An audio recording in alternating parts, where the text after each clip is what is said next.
भाई दीपिका पदुकोणचं हे प्रोडक्ट मी पहिल्या वेळेस परचेस केलेलं आणि तुम्ही शेवटच्या वेळेस हे समजू शकता. मी त्याचा प्रिलिमिनरी रिव्ह्यू दिलेला, तो रिव्ह्यू तुम्ही या ठिकाणी चेक करू शकता.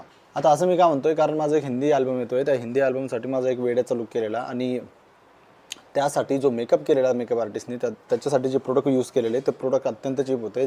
ते लावल्यानंतर माझी स्किन त्यांनी एक्सफोलिएट करून दिली होती डायरेक्ट. तो आणि मी दाखवतोय जरा काय झालेलं हे बघा. असं वाटतंय मी काहीतरी अप्लाय केलं आहे वरतून, but it is nothing but damaged skin. ते शूट वगैरे झाल्यानंतर माझी स्किन अख्खी लाल भडक झालेली दुसऱ्या दिवशी. त्याच्यामुळे मी जवळचे समोरचे 4-5 दिवस जे आहेत ते फक्त सेटाफिल लावलं. सेटाफिल या कारणासाठी यूज करतो मी, कधी कधी ऑइली स्किन असून. बट ऑलमोस्ट स्किन नॉर्मल झाली होती. या ठिकाणी तुम्ही फोटो बघू शकता की मी कालचा व्हिडिओ आहे हा ॲक्च्युली, त्याच्यामधला स्क्रीनशॉट घेतलेला आहे.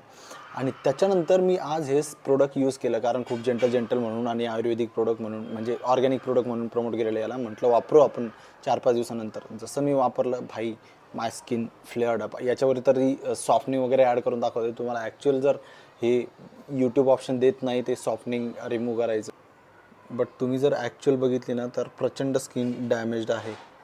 याच्यामध्ये जर तुम्ही इन्ग्रेडियंट वाचले ना तर हे सगळे इन्ग्रेडियंट जे आहेत ते प्रचंड माइल्ड आहेत, खूप सॉफ्ट आहे स्किनवर, त्याचे हार्श वगैरे अजिबात नाही आहे. बट काही AHA पण आहे आणि मेंटलिक ॲसिड पण आहे, जे की एक्सफोलियंटसाठी ओळखलं. आता जेंटल म्हणून का प्रमोट केलेलं आहे मला माहिती नाही आहे, बट तुमची स्किन जर ऑलरेडी फ्लेअर्ड अप असेल, स्किन बॅरियर तुमचा डॅमेज असेल, तर तुम्ही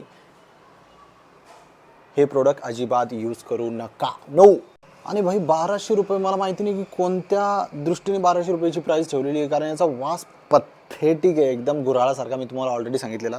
बट मला वाटत नाही की याचे इन्ग्रेडियंट इज लाईक 1200 रुपयासारखे त्याच्यामुळे याच्यापेक्षा तुम्हाला फक्त मी एक गोष्ट सांगेल, तुमची स्किन जर ड्राय असेल तर सेटाफिल वापरा. तुमची स्किन जर ऑइली असेल तर 2% सॅलिसिलिक ॲसिडवाला कोणतंही फेसवॉश वापरा. आणि तुमची स्किन जर कॉम्बिनेशन असेल तर तुम्ही सिम्पल किंवा सॅलिसिलिक ॲसिडवाला फेसवॉश वापरू शकता.